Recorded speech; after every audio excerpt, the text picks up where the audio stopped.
आजचे ज्या माझे विरोधी उमेदवार आहेत त्यांच्याच पतीनं घराणेशाहीवर विखे पाटलांच्यावर टीका केलेली होती, सडकून टीका केलेली होती.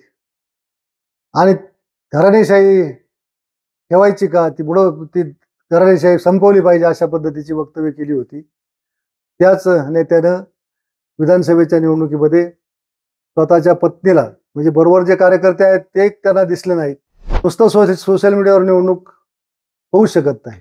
सोशल मीडियामध्ये थोडंसं तरुण वर्गाचं जास्त सहभाग असल्यामुळे तरुण वर्ग आकर्षित आहे, त्यांना त्याचं प्रेम आहे, त्यांना ते इव्हेंट्स आवडतात, त्यांना त्या रील्स पाहायला आवडतात, त्यांना एखाद्या राजकीय नेत्यानं वेगवेगळ्या छोट्या छोट्या साध्या साध्या गोष्टी करून त्याला प्रसिद्धी दिल्याची आवडते. श्रेय लाटणं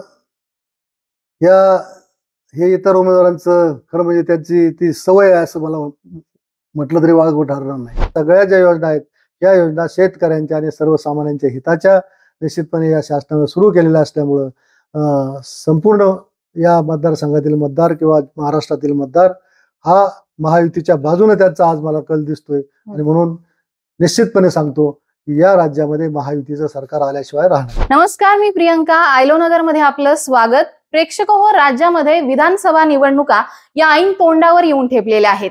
या निवडणुकीसाठी प्रत्येक पक्ष अगदी जोमाने कामाला लागलेला आहे. याच पार्श्वभूमीवर आपल्या अहिल्यानगर जिल्ह्यात देखील विधानसभेची जोरदार रणधुमाळी बघायला मिळते.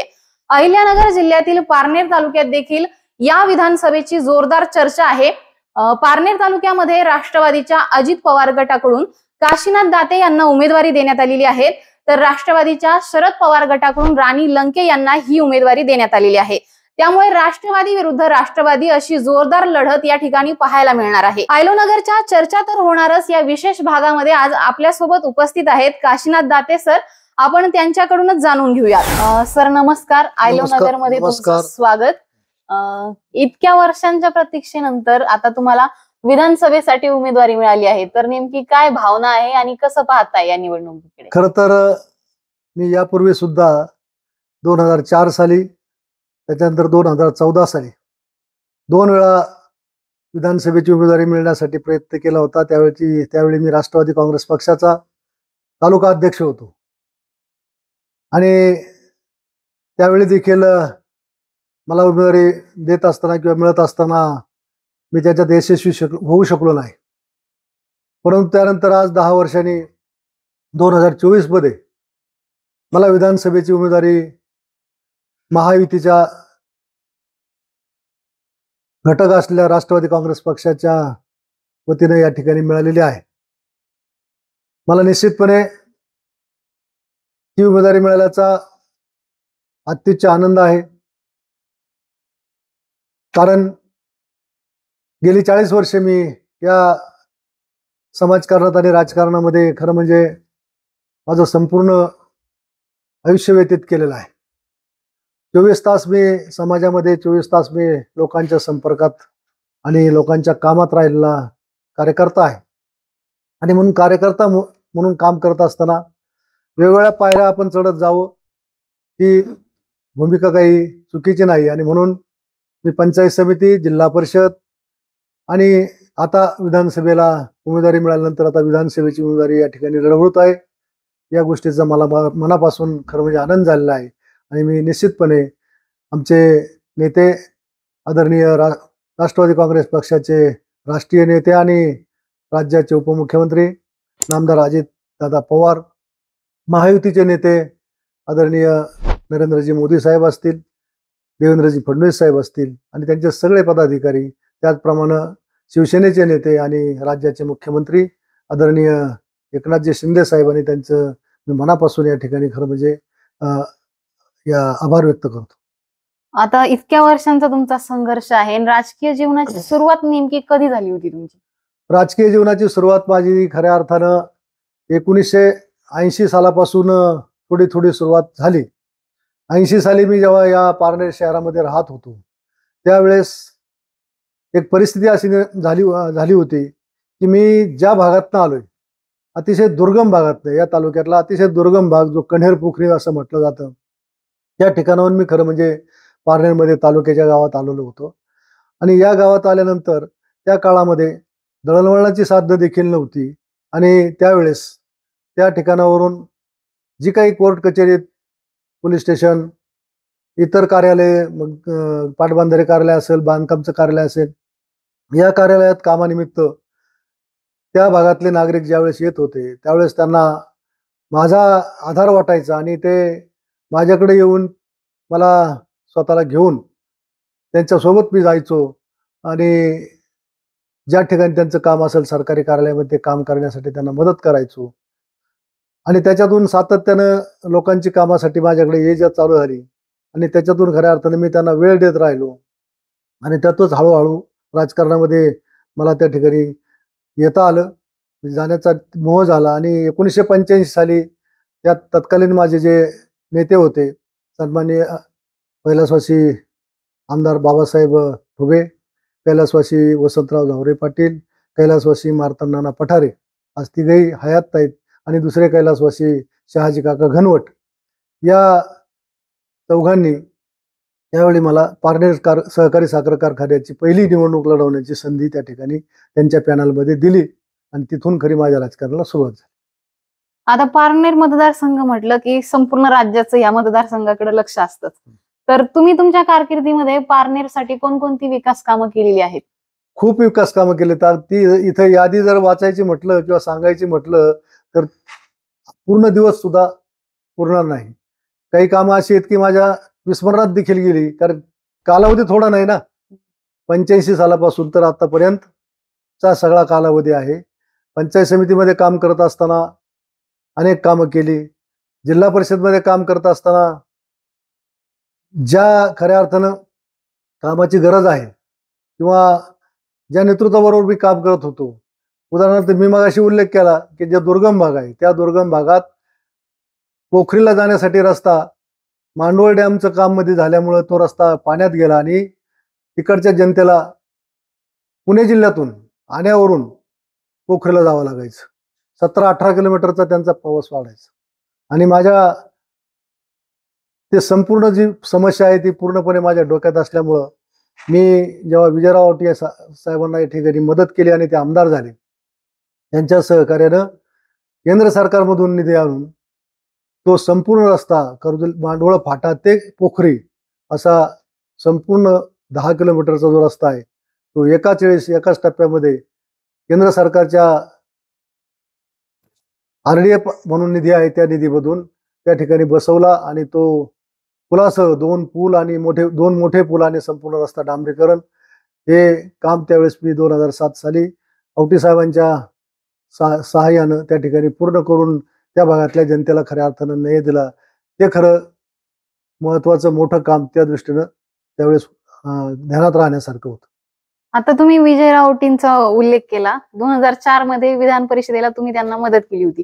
तेव्हापासून ते आतापर्यंत तुम्ही सोबत होता. मात्र आताच्या विधानसभा निवडणुकीला ते तुमच्या विरोधात उभे आहेत. तर काय भावना काय आहे नेमकी? खरं तर मलाही ते कळलं नाही. ते विधानसभेची निवडणूक 2019ची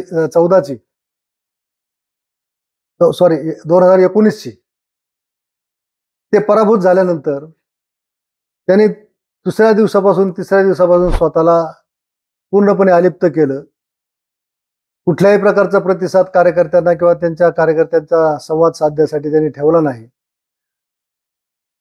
पूर्ण तालुक्यातल्या सगळ्या आपल्या संघटनेतील कार्यकर्ते असतील किंवा इतर कुणीही कार्यकर्ते असतील तर कामाच्या निमित्त आले तर ते सरळ त्यांना सांगायचे की बाबा माझं आता मी थांबलोय, आता मी काय तुमच्या कामात लक्ष घालणार नाही, तुम्ही पहा तुमचं काम. अशा पद्धतीनं त्यांनी त्यावेळेस सुरुवात केल्यानंतर ते पूर्णपणे 5 वर्ष कुठल्याही प्रकारच्या राजकीय ऍक्टिव्हिटीजमध्ये फक्त एक बाजार समितीची मध्यंतरी निवडणूक सोडली तर कुठल्याही नगरपंचायतची किंवा निवडणूक सोडली तर कुठल्याही ऍक्टिव्हिटीमध्ये ते राजकीय ऍक्टिव्हिटी मला सहभागी होताना दिसले नाही. परंतु अचानकपणे निवडणूक लागली आणि उमेदवारी अर्ज भरण्याची चर्चा चालू झाली. त्यावेळेस अचानक मला कळलं की ते उमेदवारी अर्ज अपक्ष म्हणून भरणार आहेत. मलाही त्यांचं ते कोडं काही उलगडलेलं नाही. परंतु अर्ज भरल्यानंतर मी त्यांच्याकडे सपत्नीक त्यांना भेटण्यासाठी गेलो, कारण 15 वर्षाचा आमचा दीर्घ एकत्रातला प्रवास होता, राजकीय प्रवास होता, कौटुंबिक प्रवास होता आणि म्हणून त्यांना मी माझ्या पद्धतीनं आम्ही दोघांनाही त्यांना समजून सांगण्याचा प्रयत्न केला की साहेब, आपण नुसतं राजकीय नातं नाही तर आपलं कौटुंबिक सुद्धा नातं आहे. आपण उमेदवारी करण्याचा निर्णय थांबवला तर चांगलं राहील, अशा पद्धतीची त्यांना विनंती केली. परंतु त्यांनी वेगळं उत्तर दिलं की मला वरिष्ठाकडून वरून मला तसा आदेश आहे आणि म्हणून मी उमेदवारी भरलेली आहे. कुठून वरून आदेश होता मला माहीत नाही. आताही नंतर उमेदवारी काढण्यासाठी देखील मी त्यांना विनंती केली, परंतु त्यांनी तेच कारण मला त्या ठिकाणी सांगितलं आणि स्वतःचा अर्ज ठेवला. का ठेवला, का का का ते मला काही मी स्पष्टपणे त्याचं कारण मला समजू शकलेलं नाही. जिल्हा परिषदेमध्ये असताना तुम्ही वेगवेगळ्या प्रकारची कामं केलेली आहेत. तर त्या कामांचा फायदा पारनेरकरांना झालाय असं तुम्हाला वाटतं का? फार फायदा झालाय त्याचा मला आत्ता प्रत्यंतर येतंय ना.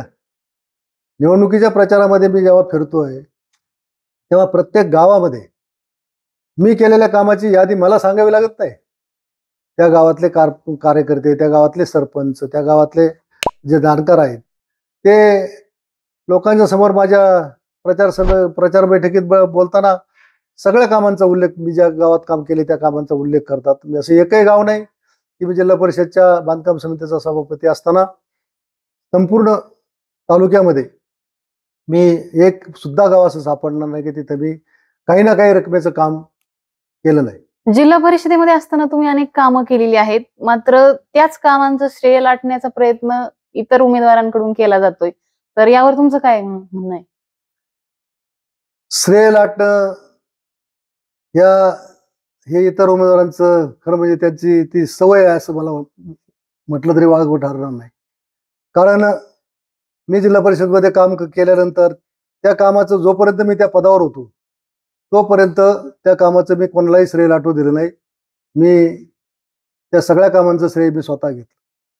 परंतु जिल्हा परिषदची मुदत ही संपल्यानंतर जेव्हा मला त्या पदाचा कार्यभार सोडावा लागला आणि ज्यावेळेस प्रशासकीय राजवट त्या ठिकाणी जिल्हा परिषदमध्ये सुरू झाली, तेव्हा मात्र अधिकाऱ्यांच्यावर लोकप्रतिनिधी म्हणून विरोधकांचा त्या ठिकाणी दबाव वाढला आणि मी प्रस्तावित केलेली कामं, मी प्रशासकीय मान्यता देऊन ठेवलेली कामं, मी तांत्रिक मान्यता देऊन ठेवलेली कामं आणि विशेषतः 15 वित्त आयोगातले जे आहे ते पुढचा 2 वर्षाचा 3 वर्षाचा प्लॅन जो आहे तो माझ्या कारकिर्दीमध्ये त्या ठिकाणी फायनल झालेला होता आणि मग त्या प्लॅनमधली जी कामं आहेत त्या सगळ्या कामांचं नंतरच्या काळामध्ये लोकप्रतिनिधींनी त्यांनी केले अशा पद्धतीचं श्रेय लाटलं. आता तुम्ही आधी राष्ट्रवादीत होता, पुन्हा शिवसेनेत आला, पुन्हा राष्ट्रवादीच्या आता अजित पवार गटाकडून तुम्हाला उमेदवारी मिळाली. तर हे पक्षांतराचं नेमकं काय कारण? खरं तर मी पक्षनिष्ठच आहे, परंतु माझी सुरुवातच अशी झाली की 1995ला एकत्रित काँग्रेसचा मी तालुका अध्यक्ष म्हणून त्या पक्षाची संघटना वाढवली. पुढे 1999ला शरद पवार साहेबांनी काँग्रेसमधून फुटून राष्ट्रवादी काँग्रेस पक्षाची त्या ठिकाणी स्थापना केली. मी काँग्रेस पक्षाचा अध्यक्ष असल्यामुळं आणि साहजिकच पवार साहेबांच्यावर निष्ठा असल्यामुळं त्यावेळी मी काँग्रेस पक्ष सोडला आणि राष्ट्रवादी काँग्रेस पक्षामध्ये प्रवेश केला आणि राष्ट्रवादीचा पुन्हा तालुका अध्यक्ष म्हणून त्या ठिकाणी काम करू लागलो. हे काम करत असताना 1999 पासून तर 2004 पर्यंत मी राष्ट्रवादी काँग्रेसचा अध्यक्ष म्हणून राहिलो. संपूर्ण तालुक्यामध्ये स्वर्गीय वसंतराव झावरे पाटील त्यावेळी आमदार होते आणि त्यांच्या नेतृत्वाखाली मी खरं म्हणजे काम करत होतो आणि त्यांचा एक प्रामाणिक कार्यकर्ता म्हणून मी त्या पक्षाची संघटना अतिशय जपली, वाढवली आणि त्या माध्यमातून 2004 साली हे काम करत असताना 2002ला मला जिल्हा परिषदची उमेदवारी दिली गेली आणि त्या उमेदवारीमध्ये थोडंसं पक्षांतर्गत राजकारणातून माझा पराभव त्यावेळेस अतिशय अल्पमताने झाला आणि ते एक कारण. आणि त्याच्यानंतर 3-4 महिन्यांनीच मी एक बँकेची सुद्धा निवडणूक लढवली. बँकेच्या निवडणुकीमध्ये सुद्धा माझ्याजवळ निवडून येण्यात का आकडा असताना 51 मतं निवडून येण्यासाठी लागत होती. माझ्याकडं 60 मतं माझ्या हातात होती, माझ्या बरोबर होती, तरी देखील त्या ठिकाणी 47 मतं पडून मी पराभूत झालो. हेही शल्य मला खऱ्या अर्थानं होतं, त्याला कोण जबाबदार होतं, काय होतं त्याचा मी या ठिकाणी काही सांगणार नाही. परंतु या 2 नाराजीतून 2004 साली जेव्हा विधानसभेची निवडणूक जाहीर झाली, तेव्हा मी पक्षाकडे मला सुद्धा उमेदवारी द्या अशा पद्धतीची मागणी त्या ठिकाणी केली. स्वर्गीय वसंतराव गावरे पाटील यांच्या हे पण उमेदवारी मागत होते, कारण त्यांचा अधिकार होता, ते त्या पदावरच होते. मी उमेदवारी मागितली म्हणून कदाचित त्यांना थोडंसं वाईट वाटलं असेल आणि म्हणून 2004 साली जेव्हा त्यांची उमेदवारी अंतिम झाली, त्यानंतर मी निवडणुकीच्या प्रचारापासून थोडंसं थांबलो. थांबल्यानंतर माझी नाराजी जी आहे ती नाराजी काढण्यासाठी मला त्या ठिकाणी अजिबात प्रयत्न झाला गेला नाही आणि त्याच्यामुळे मी नाराजच राहिलो.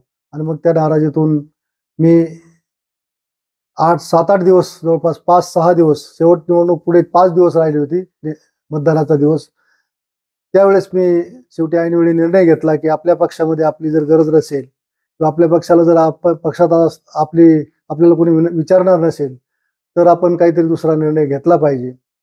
आणि म्हणून मी माझ्या सहकाऱ्यांना, कार्यकर्त्यांना सगळ्यांना विचारलं आपण काय करावं. आणि मग त्या कार्यकर्त्यांनी सगळ्यांचा सूर आला की आपल्याला जर विचारत नसतील तर मग काय त्याचा इथं राहण्यात काय मतलब आहे. म्हणून आम्ही त्यावेळेचे उमेदवार शिवसेनेचे विजयराव आवटी यांना शेवटच्या 5 दिवसामध्ये मदत करण्याचा निर्णय घेतला. आणि तो निर्णय झाल्यानंतर माझ्या स्वतःच्या पोखरे गावामध्ये एक फार मोठी सभा त्या निर्णयाचं स्वागत करायला माझी झाली आणि त्याचा परिणाम निश्चितपणे विजय आवटी निवडून येण्यामध्ये झाला. आणि मग त्यांना निवडून आल्यानंतर मी पुन्हा राष्ट्रवादी सोडली आणि त्यांच्या शिवसेनेबरोबर काम करण्याचा निर्णय घेतला. लगेच त्यावेळेस शिवसेनेमध्ये प्रवेश पण केला नाही. नंतर त्याच वेळेस त्यांची रिक्त झालेली जिल्हा परिषदेची जागा आहे जी माझ्या विरुद्ध त्यांनी जिंकली होती, त्याच जागेवर मला उमेदवारी पोटनिवडणुकीमध्ये मिळाली आणि जिथं मी 350 मतांनी पडलो होतो तिथे मी 4000 मतांनी त्या ठिकाणी विजयी झालो आणि जिल्हा परिषदमध्ये मी विजय आवटींच्या नेतृत्वाखाली त्या ठिकाणी काम करू लागलो. तर शिवसेनेमध्ये 2004 साली मी जेव्हा निवडणूक लढवली त्यावेळेस माझ्यासमोर 2 पर्याय होते पक्षाचे. मी स्वर्गीय बाळासाहेब विखे यांना काँग्रेस पक्षाची उमेदवारी मला द्या अशी विनंती केली. इकडे आवटी साहेबांनी शिवसेनेची घ्या म्हणून सांगितलं, परंतु मला दोघांची गरज होती आणि म्हणून एकाची घ्यावी तर दुसरा नाराज होईल म्हणून मी त्यावेळेस ती निवडणूक अपक्ष लढवली. आणि अपक्ष लढवल्यानंतर दोघांची मदत घेऊन तो जो 4,000 मताचा फरकाने मी जे जिंकलो त्याचं कारण कदाचित तेही असू शकतं. नंतरच्या काळामध्ये 2007ला ज्यावेळेस निवडणूक लागली त्यावेळेस मी पुन्हा काँग्रेसला उमेदवारी मागण्याचा प्रयत्न केला होता, परंतु तिथं मला स्वीकारलं गेलं नाही आणि मग नाविलाजाने मी शिवसेनेत प्रवेश केला आणि 2007ला शिवसेनेची उमेदवारी टाकळी ढोकेश्वर जिल्हा परिषद गटामधून घेतली आणि मग तेव्हापासून मी शिवसेनामय झालो. आणि मग तिथून पुढे सातत्याने विजय आवटींच्या बरोबर शिवसेनेत म्हणूनच काम केलं. परंतु 2019च्या निवडणुकीनंतर आता 2 वर्षापूर्वी जेव्हा बाजार समितीची निवडणूक त्या ठिकाणी लागली, बाजार समितीच्या निवडणुकीमध्ये माझा आग्रह असा होता की आपण स्वतंत्रपणे पॅनल उभं करावं शिवसेनेचं, भाजपकडे नको आणि राष्ट्रवादीकडे नको, आपण स्वतंत्र पॅनल उभं करू अशा पद्धतीचं माझं म्हणणं होतं. परंतु माझे सहकारी, माझे नेते आवटी साहेबांनी त्या ठिकाणी माझ्या त्या म्हणण्याला थोडासा दुजोरा दिला नाही. त्यांनी ऐन वेळेस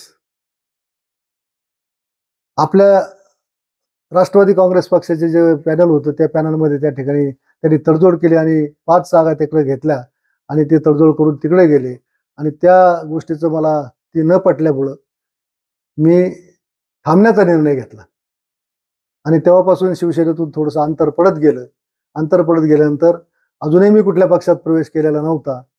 परंतु पुढे आता कुठेतरी प्रवेश करावा लागेल अशा पद्धतीची विचारणा मी डॉक्टर सुजयदादा विखे, राधाकृष्ण विखे पाटील यांना केली. लोकसभेला मी त्यांचं काम केलं, पण पक्षप्रवेश करा म्हणून त्यांनी आग्रह केला नाही आणि मीही कुठल्या पक्षात प्रवेश केलेला नव्हता.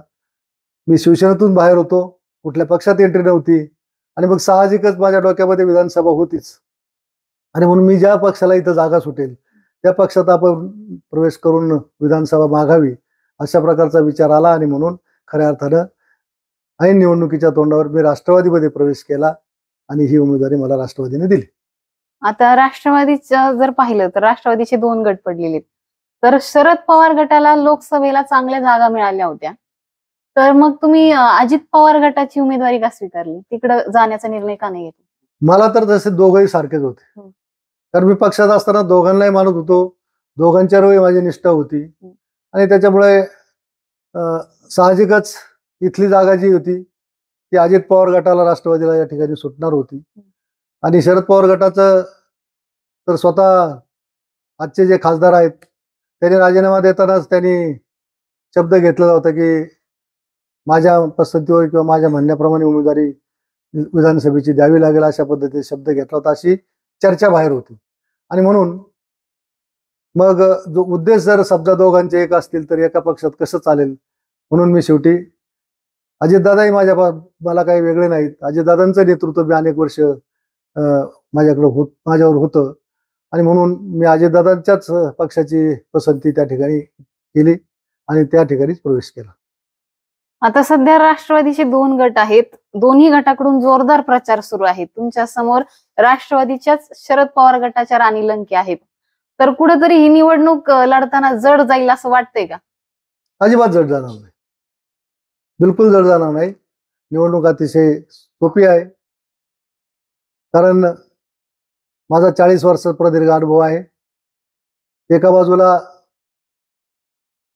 आजचे ज्या माझे विरोधी उमेदवार आहेत त्यांच्याच पतीनं घराणेशाहीवर विखे पाटलांच्यावर टीका केलेली होती, सडकून टीका केलेली होती. आणि घराणेशाही ठेवायची का, ती घराणेशाही संपवली पाहिजे अशा पद्धतीची वक्तव्य केली होती. त्याच नेत्यानं विधानसभेच्या निवडणुकीमध्ये स्वतःच्या पत्नीला, म्हणजे बरोबर जे कार्यकर्ते आहेत ते त्यांना दिसले नाहीत, ज्यांनी त्यांच्याबरोबर काम केले, शिवसेनेत असताना काम केले, तेच कार्यकर्ते त्यांच्याबरोबर राष्ट्रवादीमध्ये गेलेले आहेत. काहींनी सभापतीपद, काहींनी जिल्हा परिषद सदस्यपद असे भूषवलेले कार्यकर्ते त्यांच्याबरोबर आज होते. पण दुसरा कोणीही कार्यकर्ता त्यांना दिसला नाही. त्यांनी ही उमेदवारी स्वतःच्या पत्नीलाच दिली आणि त्याच्यामुळे निश्चितपणे एका घरात 2 सत्ता. आता तुम्हाला खासदारकीला मतदान केलं, आता विधानसभेला आम्ही दुसरा चॉईस करणार अशा पद्धतीचं एक भावना आहे, जनभावना आहे, ती खरं म्हणजे मतदारांच्या मध्ये आहे आणि ती मला अतिशय फायदेशीर त्या ठिकाणी आहे. आणि म्हणून ही निवडणूक सोपी आहे, अजिबात अवघड नाही. तुम्ही जास्त सोशल मीडियावर नसता किंवा दिसतही नाही, जसे इतर उमेदवार प्रत्येक माध्यमातून लोकांना दिसतात सोशल मीडियावर. तर हे नसण्याचं काही वेगळं कारण आहे की? तसा पिढीचा गॅप आहेच ना. अलीकडची पिढी आणि जुनी पिढी हा फरक आहे. सोशल मीडियाचं जे नेटवर्किंग करायचं किंवा त्याच्यातलं जे तंत्रज्ञान आहे, कदाचित माझं त्याच्यामध्ये नॉलेज कमी पण असू शकतं, परंतु हे जरी असलं तरी देखील सोशल मीडियाचे अकाउंट चालवण्यासाठी चांगले अनुभवी तंत्रज्ञ देखील मिळतात. परंतु मी असा कधी विचार केला नाही, कारण आपण प्रसिद्धीच्या पाठीमागे कधीच नव्हतो. लोकांनी वेगवेगळ्या प्रकारच्या रील करून, वेगवेगळ्या प्रकारचे इव्हेंट करून ज्या प्रसिद्धी मिळवल्यात, मला ते कधी प्रसिद्धीचा हव्यास असल्यामुळे मी सुरुवातीपासूनच मीडियापासून थोडा बाजूला होतो. परंतु या निवडणुकीच्या निमित्तानं सगळेच, कारण शेवटी काळ बदललेला आहे, बाकीच्या सगळ्या मीडियाच्या याच्यामध्ये माझ्या पेक्षा पुढे होते आणि म्हणून मी ऐनवेळी का होईना परंतु मीडियामध्ये थोडंसं जास्त भर टाकण्याचा आणि त्याच्यासाठी जे काही तंत्रज्ञान लागतं किंवा जी काही मदत लागते ती मदत घेण्याचा प्रयत्न केलेला आहे. बऱ्यापैकी, अजिबात नव्हतो तर बऱ्यापैकी मीडियामध्ये मी आता आलेलो आहे. व्यक्तिगतरित्या त्याच्यामध्ये ज्या काही गोष्टी करायला पाहिजे, मला व्यक्तिगत स्वतःला त्या याच्यामध्ये सहभाग घेण्यासाठी मला वेळ मिळत नसल्यामुळं मी स्वतः नाही, परंतु आमची जी यंत्रणा आहे ती यंत्रणा त्या सोशल मीडिया चालवायला सुरुवात केल्यापासून बऱ्यापैकी त्याच्यामध्ये सुधारणा झालेली आहे.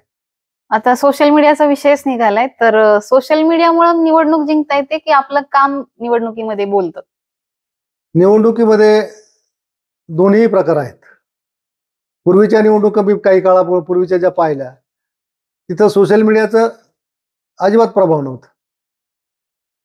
परंतु हे 2G 3G 4G हे आल्यापासून सोशल मीडियानं जोरदार या ठिकाणी सहभाग घेतलेला आहे आणि त्याच्यामध्ये खूप लोक व्यस्त आहेत आणि त्याच्यामुळे निश्चितपणे त्याच्यात व्यस्त असलेल्या लोकांच्यावर थोडाफार परिणाम होतो.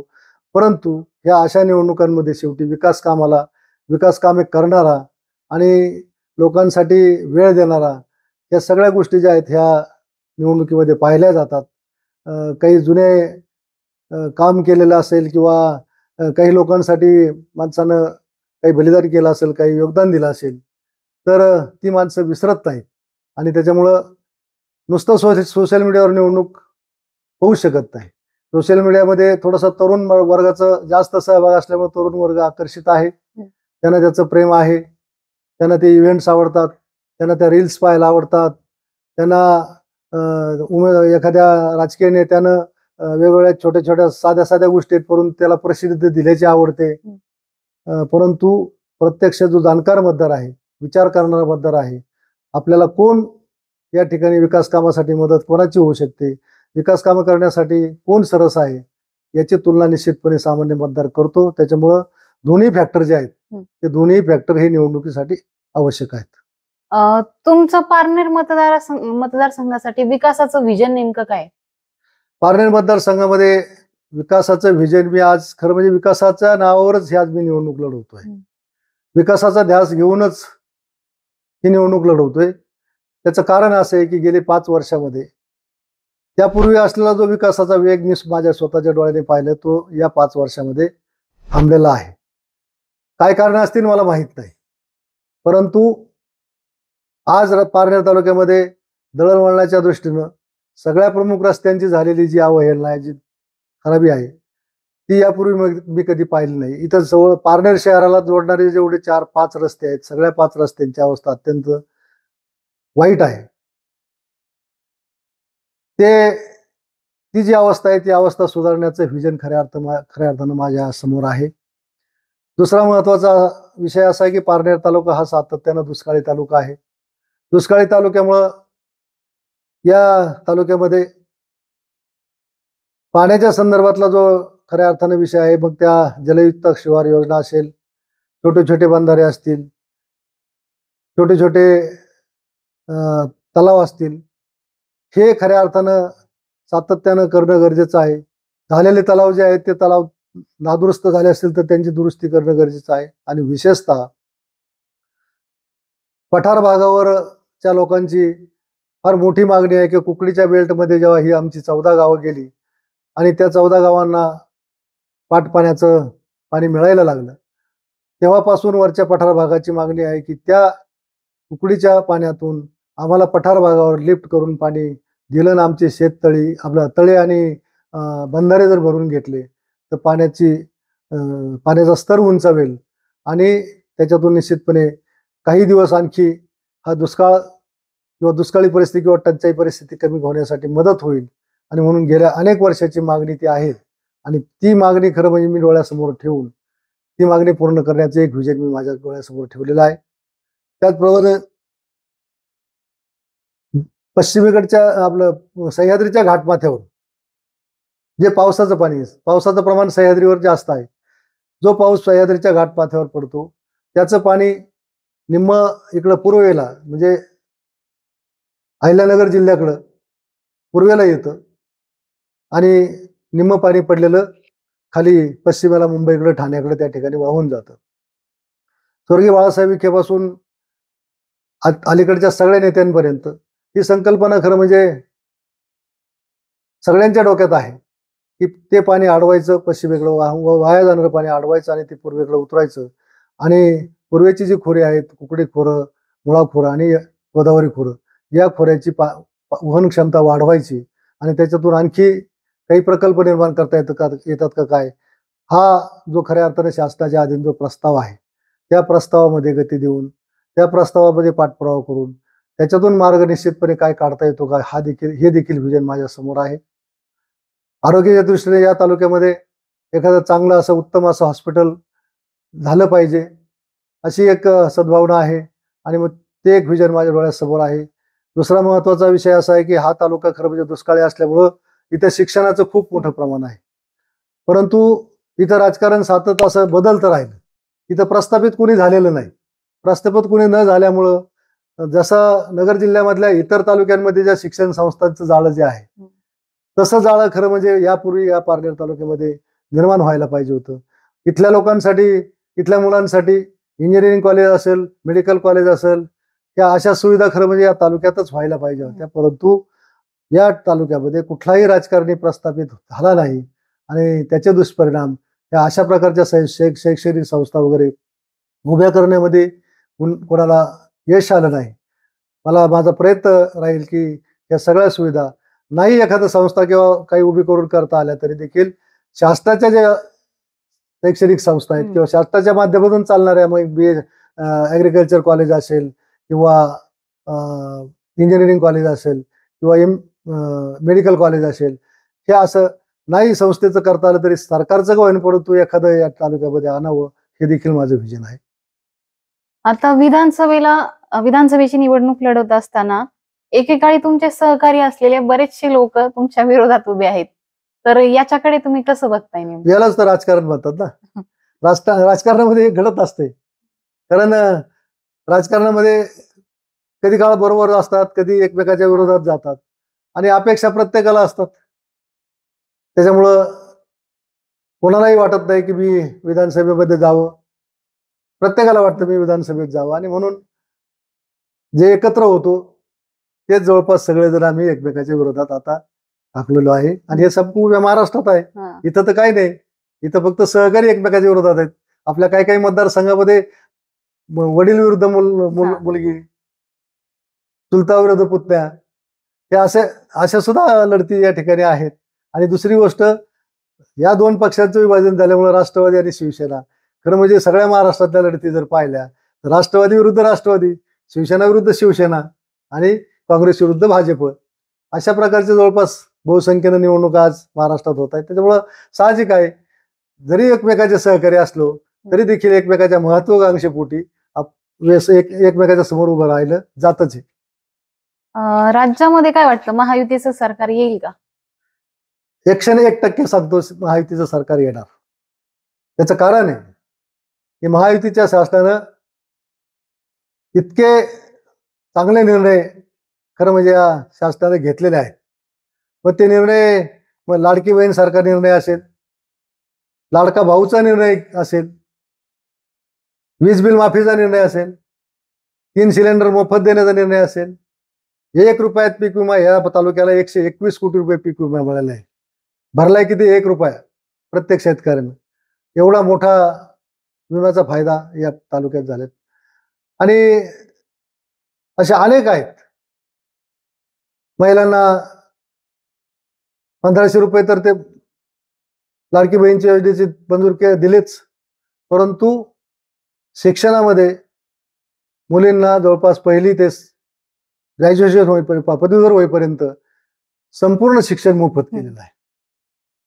त्याचप्रमाणे पूर्वी 1000 रुपये पेन्शन याची श्रावणबाळ योजना असेल, निराधार योजना असेल, विधवा प्रत्येकता योजना असेल, 1000 रुपयाचं त्यांना मदत मिळत होती, ती 1500वर नेली. या लाडक्या बहिणीला 1500 रुपये द्यायला सुरुवात केलेत. त्याचप्रमाणे महिलांना ST मध्ये 50% सवलत दिली. 75 फूटच्या वृद्धांना संपूर्ण ST फ्री केली. STचा प्रवास फुकट केलाय. आणि त्यांच्यासाठी तीर्थयात्रा जर करायची असेल तर त्याच्यासाठी 35,000 रुपयाची मदत देण्याचं देखील त्या ठिकाणी सरकारने ठरवलंय.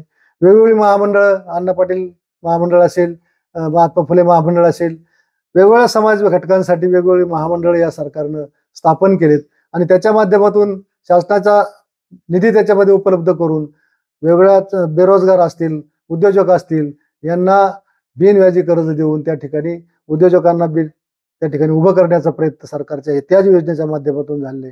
नवनवीन उद्योग आमच्या सुपा MIDC मध्ये त्या ठिकाणी आणले. खूप मोठे उद्योग त्या ठिकाणी खरं म्हणजे आणले तर नाही, नगर जिल्ह्यातली सगळ्यात मोठी MIDC आज ती होऊ पाहते. आणि म्हणून हे सगळे जे निर्णय आहेत हे महायुतीच्या सरकारने घेतलेले आहेत आणि निश्चितपणे ह्या सगळ्या, दुधाला 7 रुपये अनुदान दिलेलं आहे, वीज मोफत दिलेली आहे. ह्या सगळ्या ज्या योजना आहेत या योजना शेतकऱ्यांच्या आणि सर्वसामान्यांच्या हिताच्या निश्चितपणे या शासनानं सुरू केलेल्या असल्यामुळं संपूर्ण या मतदारसंघातील मतदार किंवा महाराष्ट्रातील मतदार हा महायुतीच्या बाजूने त्यांचा आज मला कल दिसतोय. आणि म्हणून निश्चितपणे सांगतो की या राज्यामध्ये महायुतीचं सरकार आल्याशिवाय राहणार नाही. आता तुम्ही म्हणताय या सगळ्या योजनांबद्दल तुम्ही सांगितलं, पण विरोधकांकडून अशी पण टीका होती की या सगळ्या योजना तात्पुरत्या आहेत. तर यावर तुमचं काय मत आहे? विरोधक आहेत ते टीका करणारच आहेत. इकडे एका बाजूला आम्हाला ह्या तात्पुरत्या योजना आहेत अशा पद्धतीने लोकांना पटवतायत आणि दुसऱ्या बाजूला त्यांच्या जाहीरनाम्यामध्ये मात्र आम्ही लाडकी बहीण योजनेला 3,000 रुपये देऊ अशा पद्धतीचे वक्तव्य करतायत. आणि इकडं आता तिजोरीमध्ये खडखडाट केलाय अशा पद्धतीचे आरोप करतात. मग आम्ही 1500 जर खडखडाट झालाय तर तुम्ही 3,000 कसे, तुम्ही कसं राज्य चालवणार आहे? हा विषय आहे ना. हा निवडणुकीपुरता हा भाग आहे, हे काही खरं नाही. राज्य सक्षम आहे, राज्याची परिस्थिती सक्षम आहे. बिलकुल दादासारखा कित्येक अर्थसंकल्प मांडलेला अजितदादांसारखा नेता त्या ठिकाणी अर्थमंत्री आहे आणि कुठलेही निर्णय ते असे वेग घेत नाहीत आणि ते जाहीरपणे या ठिकाणी सांगतायत आपल्याला सगळ्यांना की ही योजना कधी बंद पडणार नाही. उलट याच्यामध्ये त्यांच्या जाहीरनाम्यामध्ये 600 रुपयाची वाढ करून ती 2100 रुपये करणार आहे असं जाहीर केले त्यांनी या ठिकाणी केलंय. या सगळ्या योजनांचा पैसा जरी गेला तरी देखील विकास कामांमध्ये सरकारकडे पैसा कमी पडणार नाही याची खात्री निश्चितपणे महायुतीचं सरकार देत आहे. महायुती सरकारचा तुम्हाला यापुढे फायदा होईल का? 100% फायदा होईल. महायुतीचं सरकार समजा राज्यामध्ये आलं, मी महायुतीचा एक घटक म्हणून त्या ठिकाणी विधानसभेत जर गेलो तर केंद्रामध्ये जी सत्ता आहे त्याच महायुतीचं शासन महाराष्ट्रात जर असेल तर एकमेकाच्या हातात हात घालून एकमेकाची सांगड त्या ठिकाणी जमल्यानंतर केंद्रातला निधी, राज्याचा निधी आणि एवढा निधी जर उपलब्ध झाला तर सरकार पक्षाचा आमदार, सरकार पक्षाचा प्रतिनिधी म्हणून निश्चितपणे मला जेवढा निधी खेचून आणता येईल तेवढा या मतदारसंघासाठी मी आणणार. तर अगदी रखडलेली जी साखळा योजना आहे किंवा रखडलेलं आमच्याकडे एक शिवडेव म्हणून तलाव आहे, त्याचं शिवडो कालवा जोड कालवा जे आहे त्या कालव्याच्या कामाचं प्रस्ताव असेल किंवा असे जे सगळे जे पेंडिंग कामं आहेत ही सगळी कामं खऱ्या अर्थानं महायुतीचं सरकार जर आले तर त्या सरकार पक्षाचा आमदार म्हणून मी 100% करू शकतो. त्याचा फायदा निश्चितपणे या मतदारसंघासाठी होणार आहे एवढं मी खात्रीनं सांगतो. आता इतक्या वर्षांचा तुमचा राजकारणाचा अनुभव आहे, तर या संपूर्ण कारकिर्दीमध्ये राजकारणाने तुम्हाला नेमकं काय शिकवलं? राजकारणाने खरं म्हणजे तो राजकारणातला एक परिघातच झालाय असं म्हटलं तरी हरकत नाही. कारण राजकारणामध्ये नेहमी एकमेकाची पाय खेचण्याची प्रवृत्ती आहे आणि म्हणूनच कधी कधी लोक खेकड्याच्या प्रवृत्तीला जे समजतात तर ते राजकारणामध्ये चालत असतात आणि ते पाय खेचण्याचं जे काय आहे ते मात्र मी भरपूर अनुभवलेलं आहे राजकारणामध्ये. आता आपण बऱ्याचशा प्रश्नांची उत्तरं जाणून घेतली आहेत, शेवटाकडे वळूयात. तुम्ही मतदारांना काय आवाहन कराल या निवडणुकीसाठी? मी मतदारांना एकच आवाहन करेन की 3 पक्षाचे उमेदवार सोडले तर आणखी अपक्ष मिळून 12 उमेदवार आज पारनेर नगर विधानसभेच्या रिंगणामध्ये आहेत. सतसत विवेक बुद्धीनं जर विचार केला आमच्या सगळ्या मतदारांनी आणि या उमेदवारांच्याकडे सगळ्याकडे पाहिल्यानंतर एक तर पहिला मुद्दा आहे की एका घरातून डबल सत्ता नको ही मानसिकता सगळ्या मतदारांच्या मध्ये आहे. दुसरी गोष्ट अशी की ही मानसिकताचा विचार करत असताना माझा 40 वर्षाचा जो या राजकारणातला, समाजकारणातला किंवा विकास कामांच्या माध्यमातला जो अनुभव आहे, ज्या ज्या ठिकाणी मला संधी मिळाली, मग पारनेरची कृषी उत्पन्न बाजार समितीचं 8 वर्ष सभापतीपद असेल, जिल्हा परिषदचा सदस्य म्हणून असेल किंवा जिल्हा परिषदचा शेवटच्या टप्प्यामध्ये बांधकाम समितीचा 2 वर्षाचा माझा कालावधी असेल, मी माझ्या त्या पदाला इतका न्याय देण्याचा प्रयत्न केलाय की त्या दिलेल्या न्यायाची संपूर्ण तालुक्यामध्ये चर्चा आहे. बाजार समिती 0 होती, शून्य होती. ती शून्यातनं ती बाजार समिती मी 8 वर्षामध्ये एवढी नावारूपाला आणली की संपूर्ण तालुक्यामध्ये त्याची चर्चा झाली की या माणसानं अतिशय निष्प्रभपणे ती बाजार समिती आज एवढ्या 25 लाख रुपये उत्पन्नाची बाजार समिती मी 3.5 कोटीच्या उत्पन्नावर त्या ठिकाणी नेऊन ठेवली.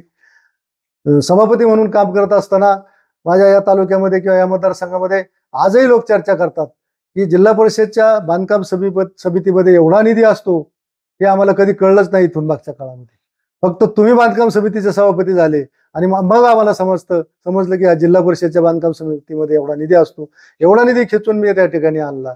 आणि मग हे जर कौशल्य माझ्यात आहे, हे सगळे जे गुण आहेत माझ्यामध्ये, मी कधी कोणाला दुखावलेलं नाही, मी कोणाला दमबाजी केलेली नाही, मी विरोधकांना कधी आरेरावी केलेली नाही. मी माझं राजकारण हे अतिशय सभ्यतेने आणि सरळपणे केलेलं आहे. मी सभ्य तितकाच आहे आणि अन्याय जर माझ्यावर होत असेल तर त्याला प्रतिकार करण्याची हिंमत सुद्धा माझ्यात आहे. त्याच्यामुळे ह्या सगळ्या गोष्टी माझ्या स्वभावातल्या, माझ्या सगळ्या मतदारांना या तालुक्यातल्या माहीत आहेत. विशेषतः माझा या राजकारणाचा सहवास जो आहे ते माझ्या बरोबरची पिढी, माझ्या आधीची पिढी, माझ्या बरोबरची पिढी आणि माझ्या नंतरची जी मध्यमवयीन पिढी आहे ती आणि त्याच्यानंतरची जी तरुणांची पिढी आहे ती, या सगळ्यांनी खऱ्या अर्थानं पाहिलेली. आणि म्हणून एक आदरात्मक भावना निश्चितपणे माझ्या या सगळ्या मतदारांच्या मध्ये माझ्याबद्दल आहे. आणि ती सहानुभूती मला 100% या निवडणुकीमध्ये मदत त्या सहानुभूतीची होणार आहे. आणि ही निवडणूक मी निश्चितपणे माझ्या विकास कामांच्या जोरावर आणि भविष्यामध्ये मी विकास कामासाठी कसा लायक आहे हे लोकांच्या मनात असल्यामुळे निश्चितपणे या निवडणुकीमध्ये माझा विजय निश्चित आहे. तर आताच आपण काशीनाथ दाते सर आपल्या सोबत होते, त्यांच्याकडून अनेक प्रश्नांची उत्तरं जाणून घेतलेली आहे. त्यामुळे पारनेर तालुक्यात नेमका आमदार कोण होणार या सगळ्या बाबत आपल्यामध्ये उत्सुकता आहे. याचं उत्तर आपल्याला लवकरच मिळणार आहे. आयलोनगरच्या चर्चा तर होणारच. या विशेष भागामध्ये आपण असेच नवनवीन व्यक्तींना भेटणार आहोत. मात्र तुर्तास वेळ झालेली आहे इथेच थांबण्याची. धन्यवाद.